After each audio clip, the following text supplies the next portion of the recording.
उद्धव ठाकरे साहेब, आपलं BMCच्या इलेक्शनमध्ये सुपडा साफ होणार आपल्या गटाचा.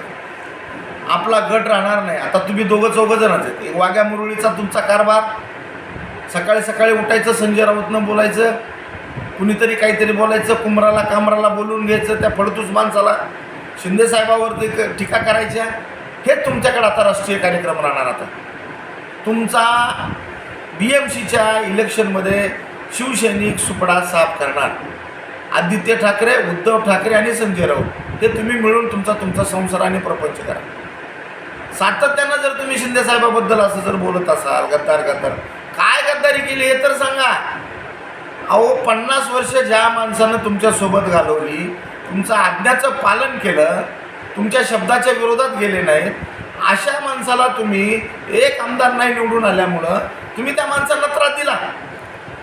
अशा माणसांना सगळे बिनीचे शिलेदार असणारी माणसं, सगळी माणसं तुमच्यापासून का बाजूला गेले याचा तुम्ही कधी विचार केला का?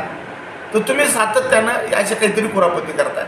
त्याच्यामुळं आता उद्याच्या BMCच्या इलेक्शनमध्ये उद्धव ठाकरे साहेब तुमच्या गटाचा सगळा सुपडा साफ होणार आणि एकनाथ शिंदे साहेबाचे शिवसैनिक आज तयार आहेत. तुम्ही त्यांना किती जरी वाईट बोललात, किती जरी तुम्ही शिव्या घातल्या, तरी त्याबद्दल आम्हाला तुमच्याबद्दल तुमची कीव येते. तुमचा राग येत नाही आम्हाला, तुमची कीव येते.